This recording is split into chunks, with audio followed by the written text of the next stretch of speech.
Buenos días, iglesia bendecida, amada de Dios y más que vencedora. El tema de este día es Yo sé en quién he creído. El texto bíblico se halla en 2 de Timoteo capítulo 1, versículo 12, donde Pablo dice, yo sé en quién he creído. El apóstol Pablo, en esta carta que es dirigida a este joven Timoteo, le dice, yo sé en quién he creído. Por contexto sabemos que Pablo está escribiendo esta última carta en prisión, y es ahí donde él le habla a Timoteo de las aflicciones que él estaba pasando y que él no se avergüenza del evangelio, y lo mismo le sugiere a Timoteo que él no se avergüence de dar testimonio del Señor y que participe de las aflicciones del evangelio. El apóstol Pablo le dice, por lo cual padezco, pero no me avergüenzo, porque yo sé en quién he creído. Pablo, estando para ser sacrificado, era inminente su muerte, y es ahí donde está escribiendo esta carta diciéndole a Timoteo que no se avergüence y que participe de las aflicciones del evangelio, porque Pablo también estaba pasando por esa experiencia, y es ahí donde se dice, yo sé en quién he creído. Esta palabra lo expresa estando en la prisión. Pablo no le dice a Timoteo, yo sé que he creído, sino le dice, yo sé en quién he creído. Eso cambia el sentido, pues, del mensaje, porque este pronombre que está hablando sobre una cosa y la palabra quién está hablando sobre una persona. Pablo hubiese dicho, yo sé en qué he creído, él estaría hablando de una doctrina, ideología, de un sistema, de un pensamiento.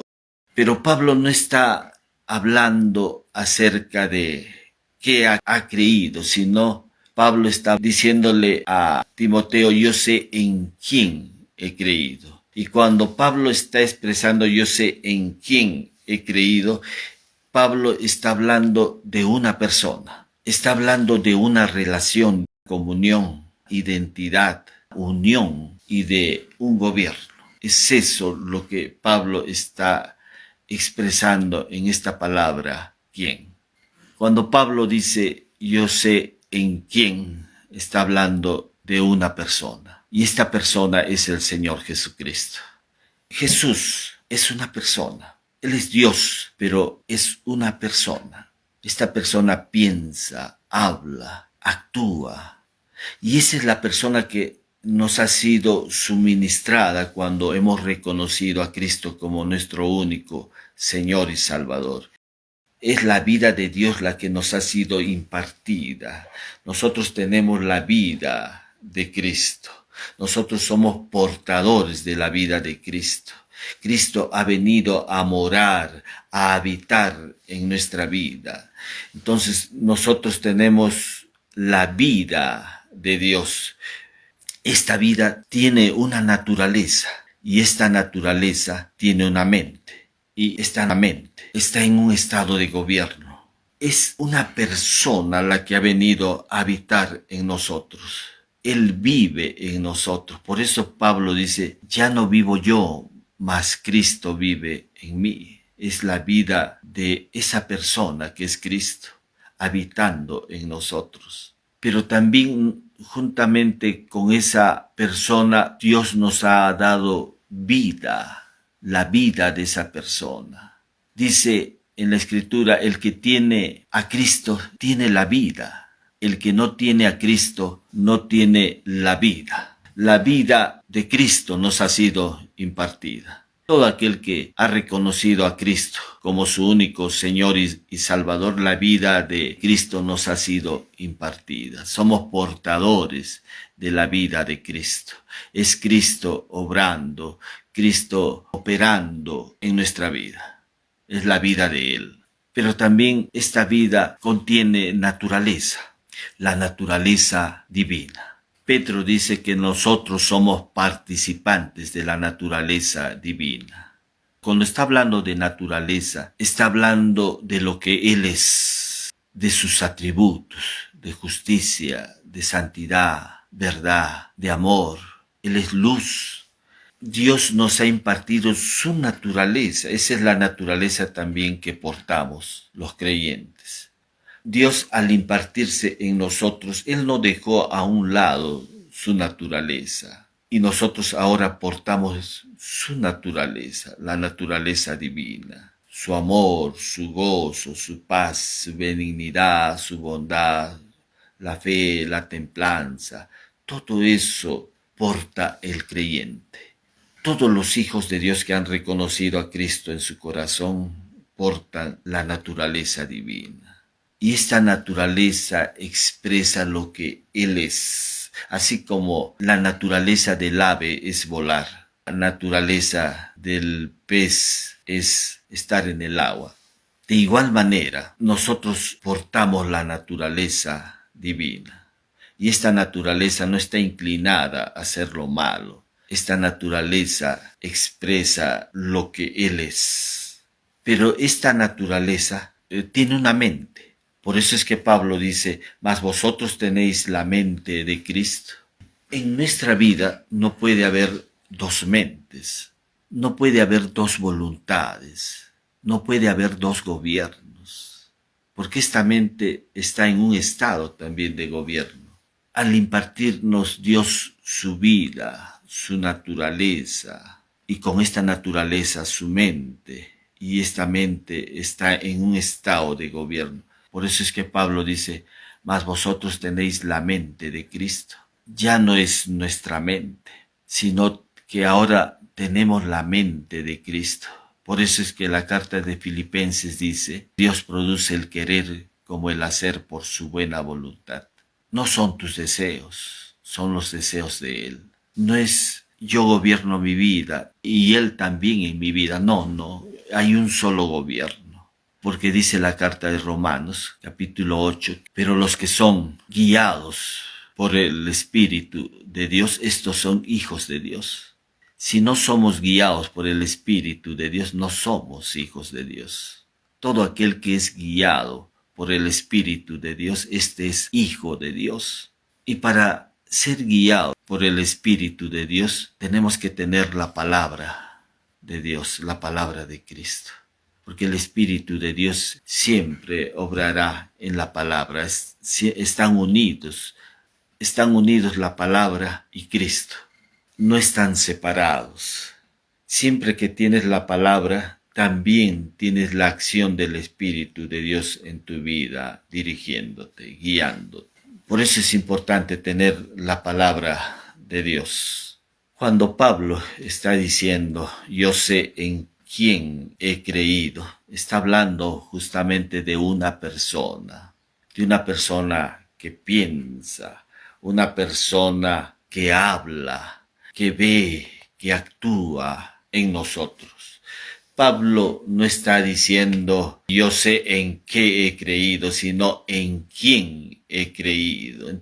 Ese es el mensaje del Evangelio. De una persona que nos ha sido suministrada, de una persona que ahora vive, de una persona que tiene una naturaleza, y esta naturaleza está en nosotros, los creyentes. Ya no somos guiados por nuestras emociones. Esto es guía directa de Cristo. Cristo obrando, Cristo dirigiendo la vida del creyente. Cuando Pablo dice, yo sé en quién he creído, esta palabra creer involucra lo que piensas, lo que sientes, la forma en que ves, involucra gobierno, el hablar. La palabra creer no es una palabra reducida, sino que involucra toda una personalidad, involucra el pensar, el ver, el hablar, el actuar. Todo eso involucra la palabra creer. Jesús, ejerciendo su ministerio, vino a Marta, y Marta le dice, si hubieses estado antes aquí, mi hermano no habría muerto. Y Jesús le dijo, si crees, verás la gloria de Dios. La palabra creer está relacionado con la palabra ver. no está hablando de tus sentidos naturales, sino está hablando del ver espiritual. Por eso es que Pablo dice, no mirando las cosas que se ven, sino las que no se ven, porque las cosas que se ven son temporales, las cosas que no se ven son eternas. El creer siempre va a involucrar el ver. ¿Qué estaba viendo Pablo? Pablo estaba viendo la obra de Cristo. Él vio cómo el Verbo se hizo carne y habitó entre nosotros. Él vio el ministerio de Cristo. Él vio lo que Jesús resolvió en la cruz. Llevó nuestros pecados, las enfermedades, las dolencias, llevó la pobreza, la ley, la vieja naturaleza pecadora, pero también vio los beneficios que ha traído la obra de Cristo, los beneficios que ha traído para la iglesia hoy, que es el perdón de nuestros pecados, nuestra reconciliación con Dios, la impartición de justicia, nuestra unión con Dios. En esta expresión yo sé en quién he creído. Pablo, eso es lo que él estaba viendo. Pablo está viendo la obra de Cristo. Está viendo que en esa obra hemos sido hechos hijos suyos, hemos sido justificados, santificados. Está viendo la gracia de Dios. Pero también cuando Pablo dice yo sé en quién he creído, estaba viendo fundamento. Estaba viendo que el fundamento era Cristo. Por eso es que él lo expresa en su carta, porque nadie puede poner otro fundamento que el que está puesto, el cual es Jesucristo. El fundamento lo puso él. O sea, Dios puso el fundamento, no lo puso el hombre. Porque dice, porque nadie puede poner otro fundamento que el que está puesto. 1 Corintios 3:11, el cual es Jesucristo. Ya está puesto el fundamento. Los hombres no ponen los fundamentos. El fundamento es la base, es lo que le da firmeza, solidez, estabilidad a un edificio. No se puede edificar sin una base, sin un fundamento. Es importante en nuestra vida cristiana que estemos establecidos en ese fundamento que es Jesucristo. Un hombre llamado Paul Yonggi Cho, coreano, él un día iba camino a casa. Él vio una zanja profunda, tan profunda que temió caerse y dijo, si aquí me caigo, me mato. Y se acercó a un trabajador, a un obrero que estaba ahí, y le preguntó, ¿por qué habían hecho una zanja tan profunda? Y el obrero le dijo, es que aquí se va a construir el edificio más grande de Corea. Y él dijo, ¿esto es proporcional? O sea, la altura del edificio tiene que ver también con el fundamento. Y le dijo, sí, por eso es que se ha hecho una zanja tan profunda. Cuando Pablo está diciendo, porque nadie puede poner otro fundamento que el que está puesto, el cual es Jesucristo. Él está mirando fundamento. Y de este fundamento emergen verdades, principios espirituales que el creyente debe de tener. El Hijo de Dios tiene que echar raíces profundas en este fundamento, establecerse en este fundamento que es Cristo, no en una denominación. Cuando alguien dice, no, mi iglesia es la verdadera y no está mirando a Cristo, esas expresiones son inequívocas, no guardan coherencia con el fundamento, porque el fundamento es Cristo. Cristo es nuestro fundamento. Por eso es que la carta de Hebreos dice, puesto los ojos en Jesús, el autor y consumador de nuestra fe. Si quitamos la mirada de Jesús, estamos fuera de ese fundamento, que es Jesucristo. No puedes edificar tu vida fuera de Cristo. Cuando el hombre quita la mirada de Jesús, se desvía. Por eso es que hoy en día hay muchos que se han desviado. Lo que piensan respecto a la persona de Jesús es equivocado. Piensan que Jesús es un hombre, un profeta. Eso piensan los mormones. Los adventistas piensan, sí, Cristo es Dios, pero entre el guardar el día sábado y Jesucristo, mayor que Jesucristo es el día sábado. Entonces muchos se han desviado de este fundamento que es Jesucristo. Y ahí han surgido, como hoy en día están esta secta, la diosa madre, piensan si existe un Dios al cual llamamos Padre, también existe una diosa al cual deberíamos llamar la diosa madre. Entonces son desviaciones que se dan por no estar establecidos en este fundamento que es Jesucristo. Y lo que pensamos de Jesús es realmente lo validero. Cuando a Jesús lo ven como hombre y no como Dios, porque Jesús es 100% hombre y 100% Dios. Es completamente divino, pero algunos le han quitado esa divinidad y lo ven solamente como hombre. Hay muchos tipos de pensamientos, aún religiosos. Los gnósticos decían, sí, ¿cómo Dios va a tomar la semejanza de hombre? ¿Cómo es que Dios va a hacerse hombre? Y si eso realmente no aceptaban, tampoco aceptaban el sacrificio de Cristo.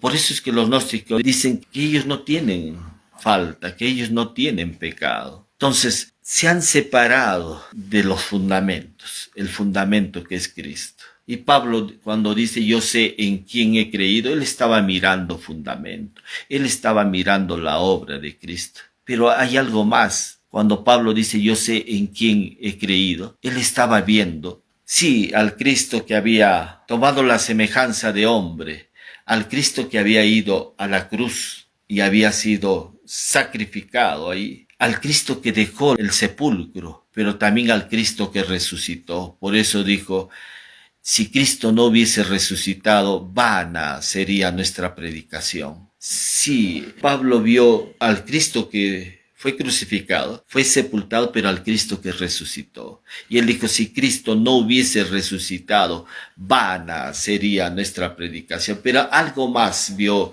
el apóstol Pablo. Vio lo que ninguno de los discípulos vieron cuando estaban con la persona de Jesús. Ellos habían acompañado a Jesús, los discípulos Pedro, Juan, Santiago. Todos ellos habían acompañado a Jesús, pero todavía no se les había revelado un misterio que Dios se lo reveló primero al apóstol Pablo.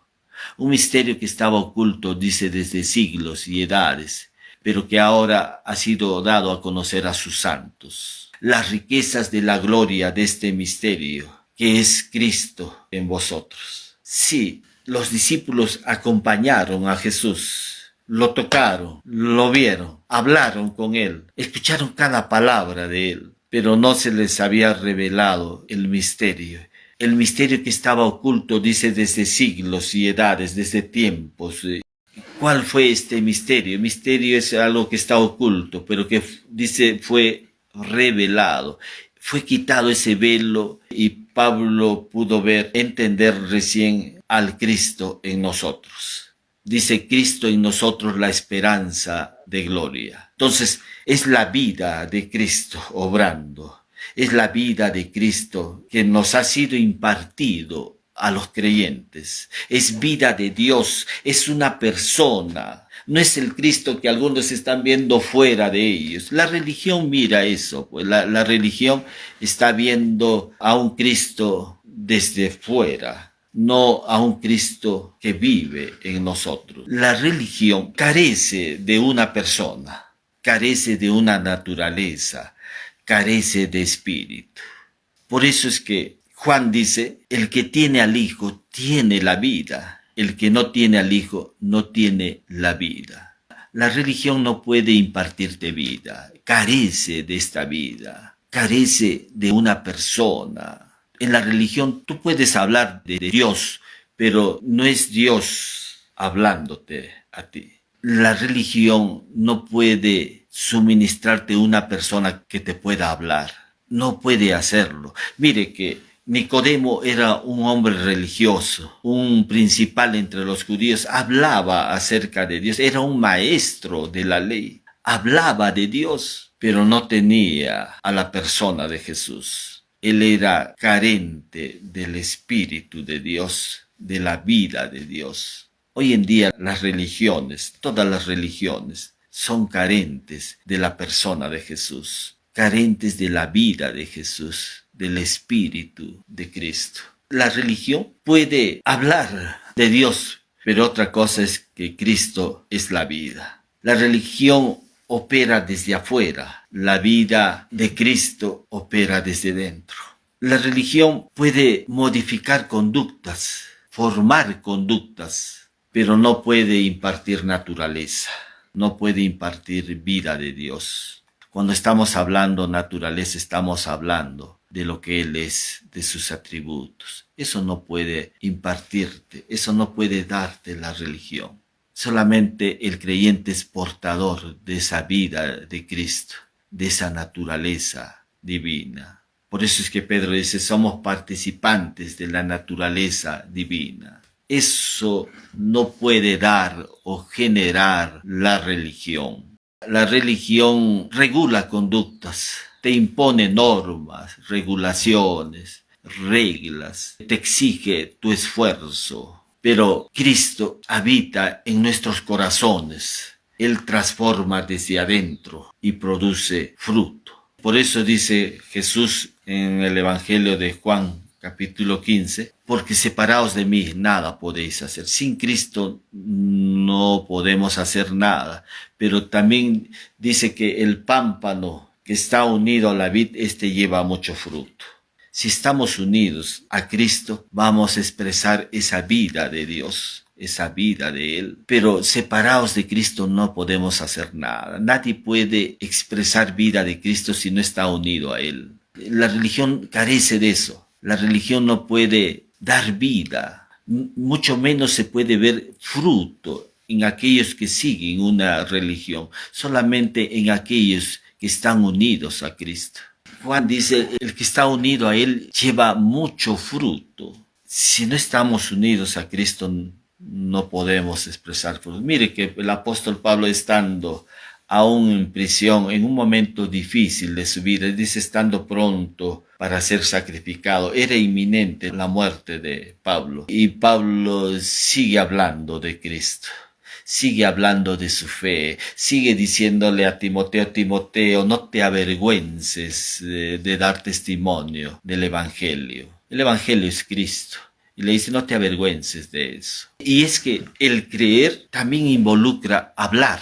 Pablo lo dice en la carta de 2 de Corintios 4, pero teniendo el mismo espíritu de fe, como está escrito, creí, por lo cual hablé. Nosotros también creemos, por lo cual también hablamos. Si tienes una creencia, esta creencia involucra hablar. No solamente decir, sí, yo creo en Jesús. No, la creencia involucra hablar, declarar. Por eso Pablo le está diciendo a la iglesia de Corinto, creí, por lo cual hablé. Pero nosotros también creemos, por lo cual también hablamos. El creyente no puede estar mudo. Si realmente cree en el Señor Jesucristo, esta fe lo tiene que llevar a hablar, a declarar. ¿Y hablar de quién? Hablar de la persona de Cristo. Por eso es que Pablo le está diciendo a Timoteo, no te avergüences de dar testimonio del Evangelio. El Evangelio es Cristo. No te avergüences de dar testimonio de Cristo, le está diciendo. Yo sé en quién he creído. Y si yo sé en quién he creído, también el creer involucra hablar. Hay que hablar de Cristo. Si realmente crees, lo que te tiene que llevar esta creencia es hablar de Él. No solamente el creer es ver, sino también hablar. Y no puede haber un creyente, un hijo de Dios, que realmente dice creer en Jesucristo y que no hable. El creyente, el que cree realmente en Jesucristo, empieza a hablar. ¿Hablar qué? La palabra, hablar de Cristo. Ahí va pues nuestro testimonio. Pero nosotros estamos mirando siempre, la fe mira siempre la obra de Cristo, mira fundamentos, mira al Cristo en nosotros y lo habla. Ese hablar es un hablar permanente, no es un hablar un día a la semana. La fe involucra hablar, dar testimonio acerca de Cristo. La fe también involucra hablar, a hablar lo que la palabra de Dios dice. Pablo estaba viendo todo eso. Por eso él decía, con Cristo estoy juntamente crucificado, y ya no vivo yo, mas Cristo vive en mí. Todo lo puedo en Cristo que me fortalece. Ahora pues ninguna condenación hay para los que están en Cristo. La fe de Pablo estaba mirando el obrar de Dios permanente, que su fe se perfecciona en la debilidad de Él. Eso es lo que estaba viendo Pablo. Y cada día, Señor, sé tú obrando. El mundo pues es diferente, ¿no? Lo que cree el mundo y cree en su razón. Por eso Proverbios dice, el necio confía en su corazón, confía en su razón, confía en su moral.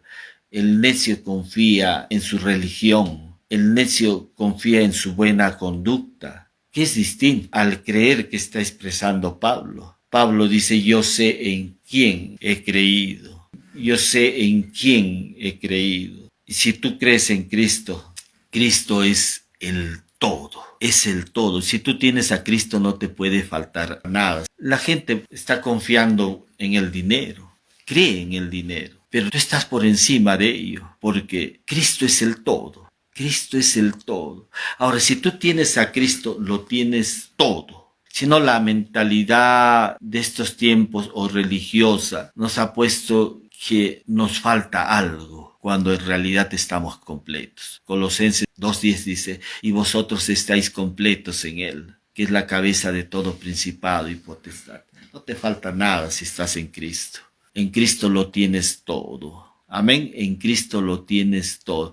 Nos han enseñado a valorar lo material y desechar lo espiritual, cuando todo en Cristo, en este ámbito, es espiritual. Por eso Pablo dice, no mirando las cosas que se ven, sino las cosas que no se ven. Porque las cosas que se ven son temporales. Las cosas que no se ven son eternas. Jesús dijo, las palabras que yo os he hablado son espíritu y son vida. En Juan dice que los verdaderos adoradores adorarán al Padre en espíritu y en verdad. Habla de adorar en espíritu. Las palabras de Cristo son espíritus. Y Pablo en Efesios 1:3 dice, bendito sea el Dios y Padre de nuestro Señor Jesucristo, que nos bendijo con toda bendición espiritual. O sea, las bendiciones son espirituales. Los lugares celestiales en Cristo. Todo es espiritual. Si tú empiezas a caminar guiado por tus sentidos, te vas a mover en el plano natural, humano.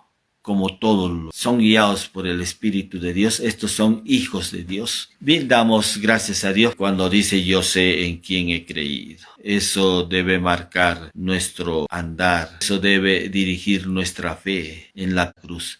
Haber derramado tu sangre preciosa. Pecados, te recibo en mi corazón reconocido como mi único Señor y Salvador. Gracias por haber perdonado mis pecados. Voy a orar también por salud, cualquiera sea tu problema de salud, problemas del hígado, los riñones, los pulmones, la vesícula, los páncreas, diabetes, úlceras. Te declaramos sano por la llaga de Cristo. Te declaramos sano. Recíbelo ahora en el nombre de Jesús. Por la llaga de Cristo estás completamente sano. Damos gracias una vez más a nuestro Padre Dios por este tiempo de conocer su palabra. Nos estamos viendo la próxima semana.